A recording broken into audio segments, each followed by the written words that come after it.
Update ಬರ್ತದೆ sir, ಬರ್ತಾರಂತೆ ಅಧಿವೇಶನಕ್ಕೆ ರಾಜ್ಯಪಾಲರು ಬರ್ತಾರೆ. ಗ್ಯಾರಂಟಿ ನ್ಯೂಸ್ಗೆ ಉನ್ನತ ಮೂಲಗಳ ಮಾಹಿತಿ ಸಿಗ್ತಾ ಇದೆ ಅಂತ ಹೇಳಿದ್ರೆ ತಾವರ್ಚಂದ್ ಗೆಹ್ಲೋಟ್ ಅವರು is a learned man. Of course ರಾಜ್ಯಪಾಲರು ಕೂಡ ಅವರು ಹಿ ಸೀಕ್ಸ್ ದ ಲೀಗಲ್ ಅಡ್ವೈಸ್. ಹೀಗಾಗಿ ಆ ಲೀಗಲ್ ಅಡ್ವೈಸ್ ಪ್ರಕಾರ ರಾಜ್ಯಪಾಲರು ಅಧಿವೇಶನದಿಂದ ಪ್ರಥಮ ವರ್ಷದ ಈ ಸೆಷನ್ ಏನಿದೆ, ಫಸ್ಟ್ ಡೇ ಆಫ್ ದಿ ಸೆಷನ್ಗೆ ಅವರು ಅಬ್ಸ್ಟೈನ್ ಆಗ್ಲಿಕ್ಕೆ ಸಾಧ್ಯನೇ ಇಲ್ಲ.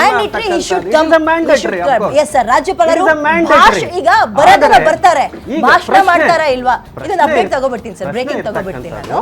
ಅಧಿವೇಶನಕ್ಕೆ ರಾಜ್ಯಪಾಲರು ಬರೋದು ನಿಶ್ಚಿತ, ಬರ್ತಾರೆ. ಗ್ಯಾರಂಟಿ ನ್ಯೂಸ್ಗೆ ಉನ್ನತ ಮೂಲಗಳ ಬಂದ ಮೇಲೆ ಓದ್ತಾರಾ ಇಲ್ವಾ ಮಾಡ್ತಾರೆ ಅಂತಕ್ಕಂಥ, ಅಥವಾ ಅದರಲ್ಲಿ ಕೆಲವೊಂದು ಅಂಶಗಳನ್ನು ಬಿಡ್ತಾರಾ ಹೆಂಗೆ? ಭಾಷಣದಲ್ಲಿ 11 ಪ್ಯಾರವನ್ನ 11ನೇ ಪ್ಯಾರವನ್ನ ಅಥವಾ 11 ಪ್ಯಾರಗಳನ್ನ ಇದು ನೆನ್ನೆಯಿಂದ ಕನ್ಫ್ಯೂಷನ್. ಆದ್ರೆ ಈಗ ಪ್ರಶ್ನೆ ಇರ್ತಕ್ಕಂಥದ್ದು ಒಂದು ನಿಶ್ಚಿತವಾಗ್ತಾ ಇದೆ. ನಿಮ್ಮ ಅಧಿಕೃತ ಮಾಹಿತಿ ಪ್ರಕಾರ ರಾಜ್ಯಪಾಲರು ಜಂಟಿ ಅಧಿವೇಶನದಲ್ಲಿ ಭಾಗವಹಿಸ್ತಾರೆ. This is very very valid thing. I think we have to consider legally. ಯಾಕೆಂತ ಹೇಳಿದ್ರೆ ಇಲ್ಲಿಂದ ಆಗತಕ್ಕಂತ ಪ್ರತಿಯೊಂದು ಪ್ರೊಸೀಡಿಂಗ್ಸ್ಗೂ ಕೂಡ ಕಾನ್ಸ್ಟಿಟ್ಯೂಷನಲ್ ಬೈಂಡಿಂಗ್ಸ್ ಇದೆ, ಜುಡಿಷಿಯಲ್ ರಿವ್ಯೂ ಇದೆ, and it is subjected for the constitutional aspects. Yes sir. Okay, ಈಗ ಬರ್ತಾ ಇದ್ದಾರೆ, ಒಂದು ಪ್ರಶ್ನೆಗೆ ಉತ್ತರ ಸಿಕ್ತು.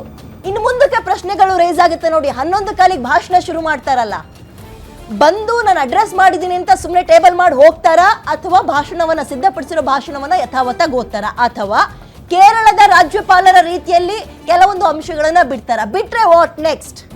ಬಿಟ್ರೆ ಹೆಂಗೆ ಅಂದ್ರೆ ಬಹಳ ಪ್ರಮುಖ ಅಂಶಗಳನ್ನ ಕೇಂದ್ರ ಸರ್ಕಾರವನ್ನ ನಿಂದಿಸುವ ಅನ್ನೋದಕ್ಕಿಂತ ಹೆಚ್ಚಾಗಿ ರಾಜ್ಯ ಸರ್ಕಾರಕ್ಕೆ ಏನಾದರೂ ಅನ್ಯಾಯ ಆಗಿದ್ರೆ ಅದು ಹಣಕಾಸಿನ ವಿಚಾರದಲ್ಲಿ ಆಗಿರ್ಬೋದು, ಯೋಜನೆಗಳ ವಿಚಾರದಲ್ಲಿ ಆಗಿರ್ಬೋದು, ಇದನ್ನ ಪ್ರಸ್ತಾಪ ಮಾಡಲಿಲ್ಲ ಅಂದ್ರೆ ಬಹುಶಃ ಬಿಜೆಪಿ ಅವರು ಇನ್ನೊಂದು ವಾಯ್ಸ್ ತೆಗಿಬಹುದಾ ಅಂತ ರಾಜಶೇಖರ್ ಸರ್? ಇದನ್ನ ರಾಜ್ಯಪಾಲರು ಓದೇ ಇರ್ಲಿಲ್ಲ, ನಾವ್ಯಾಕೆ ಚರ್ಚೆ ಮಾಡ್ಬೇಕು ಅಂತ ಹೇಳ್ಬೋದಾ ಹಂಗೆ? ಈಗ ಇಲ್ಲಿ ರಾಜ್ಯಪಾಲರು ಭಾಷಣವನ್ನು ಓದಲಿಕ್ಕೆ ಪ್ರಾರಂಭ ಮಾಡಿದಾಗ ವಿರೋಧ ಪಕ್ಷಗಳದ್ದು ಏನೋ ಸೈದ್ಧಾಂತಿಕವಾದಂತಹ ಒಂದು ವಿರೋಧ ಇದೆ, ಅವ್ರು ವಿರೋಧಿಸಬಹುದು. ಯಾವ ರೀತಿ ವಿರೋಧಿಸ್ತಾರೆ ಅಂತಕ್ಕಂಥದ್ದು ಈಗ ಪ್ರಶ್ನೆ. ಯಾಕೆಂತ ಹೇಳಿದ್ರೆ ನಾವು ಕೆಲವು ವಿಧಾನಸಭೆಗಳಲ್ಲಿ ಇಂತಹ ಸಂದರ್ಭಗಳು ಬಂದಾಗ ನೋಡಿದ್ದೇವೆ, ಸ್ಪೀಕರ್ ಪೋಡಿಯಂಗೆ ಹೋಗಿ ಚೇರ್ ಹತ್ರ ಹೋಗಿ ಅದನ್ನು ಹರಿದು ಹಾಕಿ ಅವ್ರಿಗೂ ತೊಂದರೆ ಕೊಟ್ಟು ಈ ರೀತಿಯಾದಂಥದ್ದು ಆಗಿದೆ. I don't think that may happen, may not happen, ಗೊತ್ತಿಲ್ಲ. ಇದು ಸೈದ್ಧಾಂತಿಕವಾದಂತಹ ವಿಚಾರಗಳು. ಯಾಕೆಂತ ಹೇಳಿದ್ರೆ ಬಿಜೆಪಿ ಈ ವಿಧೇಯಕವನ್ನ, ಈ ಒಂದು ಏನು ಜಂಟಿ ಅಧಿವೇಶನದ ಒಂದು ಪ್ರಮುಖ ಅಜೆಂಡಾ ಇದೆ, ಅದನ್ನು ವಿರೋಧಿಸ್ತಾ ಇದೆ. ಆ ವಿರೋಧಕ್ಕೆ ಇಲ್ಲಿ ಯಾವ ರೀತಿಯಾದಂತಹ ಒಂದು ಪ್ರತಿಭಟನೆ ಅಥವಾ ಪ್ರತಿರೋಧ ವ್ಯಕ್ತವಾಗುತ್ತೆ ಅದನ್ನ ನಾವು ಕಾದು ನೋಡ್ಬೇಕಾಗುತ್ತೆ. ಓಕೆ, ಈಗ ಉಮೇಶ್ ಅವರೇ, ನಿಮ್ಮ ಫಸ್ಟ್ ರಿಯಾಕ್ಷನ್ ತಗೊಳ್ಳಕ್ಕೆ ಇಷ್ಟಪಡ್ತೀನಿ ನಾನು. ಬರ್ತಾರಾ ಬರಲ್ವಾ ಅನ್ನುವ ಪ್ರಶ್ನೆಗೆ ಅಲ್ಟಿಮೇಟ್ ಆಗಿ ಉತ್ತರ ಸಿಕ್ಕಿದೆ. ರಾಜ್ಯಪಾಲರು ಈ ರೀತಿಯ ಚರ್ಚೆಯನ್ನ ಹುಟ್ಟಾಕೋಕೆ ಆರಂಭದಲ್ಲಿ ತಗೊಂಡಂತಹ ನಿರ್ಧಾರಗಳು ಅಥವಾ ನಡೆ ಏನ್ ಅನ್ಸುತ್ತೆ ನಿಮ್ಗೆ? ನೋಡಿ ಮೇಡಮ್, ಗವರ್ನರ್ ಅಂತಂದ್ರೆ is head of the constitution, ಹೌದು, is a legislator head also, judiciary and financial head of the constitution of the state. ಬರೀ ಸ್ಟೇಟ್ಗೆ ಅಷ್ಟೇ ಅಲ್ಲ, is also the agent of the central government. ಹಾಗಾಗಿ ಇಲ್ಲಿ ನಡೆಯುವಂಥ ಎಲ್ಲ ಪ್ರಕ್ರಿಯೆಗಳು ಏನ್ ನಡೀತವೆ ರಾಜ್ಯ ಸರ್ಕಾರದಲ್ಲಿ, ರಾಜ್ಯಪಾಲರಾದ ನಂತರ ಏಜೆಂಟ್ ಅಂತ ಕೇಂದ್ರ ಸರ್ಕಾರಕ್ಕಲ್ಲ, ಅವರು ಇವರಿಗೆ ನಮ್ಮ ರಾಷ್ಟ್ರಪತಿಗಳಿಗೆ ಅಂತ ಹೇಳಿ. ಹಂಗಾಗಿ ಅವ್ರು ಇಲ್ಲಿ ನಡೆಯುವಂತ ಪ್ರಕ್ರಿಯೆಗಳನ್ನ ವರದಿಯನ್ನ ಕೊಡಬಹುದು.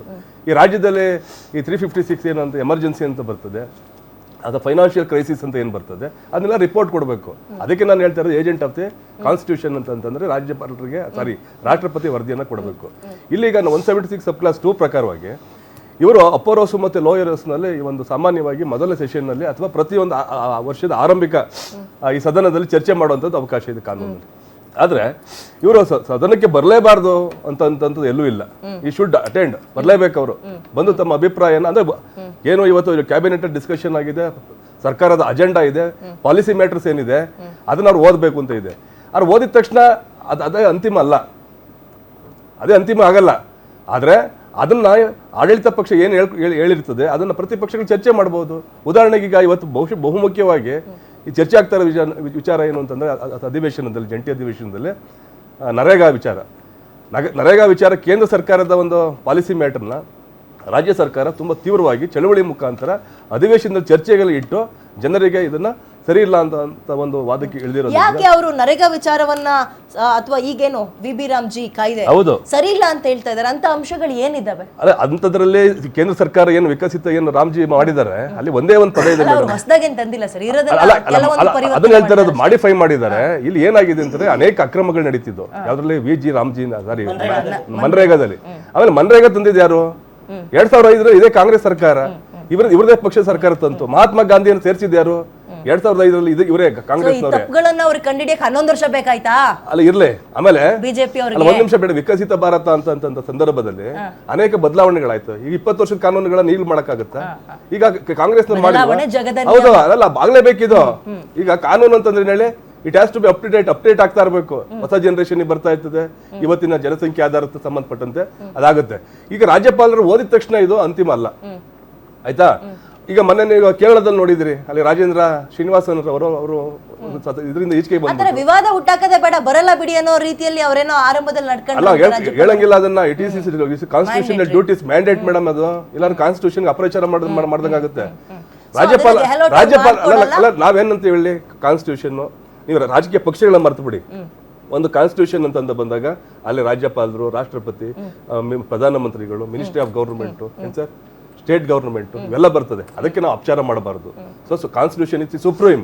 ಅಲ್ಲಿ ಯಾರೇ ಇರಲಿ, ಅಲ್ಲಿ ಬಿಜೆಪಿಯ ಪ್ರತಿನಿಧಿಸುವಂತ ಒಬ್ಬ ರಾಜ್ಯಪಾಲರು ಇರ್ಬೋದು, ಕಾಂಗ್ರೆಸ್ನಿಂದ ನೇಮಕವಾಗಿರುವಂತ ರಾಜ್ಯಪಾಲರು ಇರ್ಬೋದು, ಬಟ್ ಈ should act as A governor of the constitution only.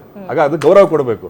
ಅಲ್ಲಿ ಇಲ್ಲೇನು ಈಗ 11ನೇ ಪ್ಯಾರವನ್ನು ಈಗಲೇ ತೆಗೀರಿ ಅಂತ ಹೇಳಂತ ಅಗತ್ಯನೂ ಇರಲಿಲ್ಲ. ಇವರು ಇಷ್ಟು ಪ್ಯಾರಾಗಳನ್ನು ತೆಗೀರಿ ಅಂತ ಹೇಳಿ ಅದು ಇವರು ಹೋಗಿ ಅಲ್ಲಿ ಹೋಗಿ ಪೆರೇಡ್ ಮಾಡೋಂಥ ಅವಶ್ಯಕತೆನೂ ಇರಲಿಲ್ಲ. ಒಂದು ಟಿಪ್ಪಣಿಯನ್ನು ಕೊಡ್ತಾರೆ, ಅದಾದ್ಮೇಲೆ ಚರ್ಚೆ ಮಾಡ್ಬೋದಾಯ್ತು. ಸದನ ಇರೋದೇನಕ್ಕೆ ಚರ್ಚೆ ಮಾಡ್ಬೋದು. ಅಥವಾ ಕೆಲವು ನೋಡಿ, ಇದರಲ್ಲಿ ತಮಿಳುನಾಡು ರವಿ ಅವರು ವಾಪಸ್ ಬಂದು ಏನ್ ಹೇಳಿದ್ದಾರೆ, ಕೇಂದ್ರ ಸರ್ಕಾರ ಹಿಂಗ್ ಅನ್ಯಾಯ ಮಾಡಿದೆ ಅಂತ ಬರ್ದಿದ್ರೆ ಗವರ್ನರ್ ಅದನ್ನೇ ಓದ್ಬೇಕಿತ್ತಲ್ಲ. ಅಲ್ಲಲ್ಲ, ಅದನ್ನ ಹೇಳಿದಾಗ ಟಿಪ್ಪಣಿ ಮಾಡಿ ಕಳಿಸ್ಬೋದು ಬಹುಶಃ ಅವರು, ಯಾರೋ ರಾಜ್ಯಪಾಲರು. ಯಾರಿಗೆ? ರಾಜ್ಯ ಸರ್ಕಾರಕ್ಕೆ ನಿಮ್ಮ ಇಂತಿಂತ ಪ್ಯಾರಾಗಳನ್ನು ಮಾಡಿದ್ದೀರಾ, ಇದನ್ನ ಆಕ್ಷೇಪಣೆ ಇದೆ, ಇದಕ್ಕೆ ನಾ ಈ ತರ ವರದಿ ಕೊಡ್ತೀನಿ. ಅದನ್ನ ನೆನ್ನೆ ಮಾಡಿದ್ರಲ್ಲ, ಅದು ಟೂ ಅರ್ಲಿ ಆಯ್ತು ಅಂತ.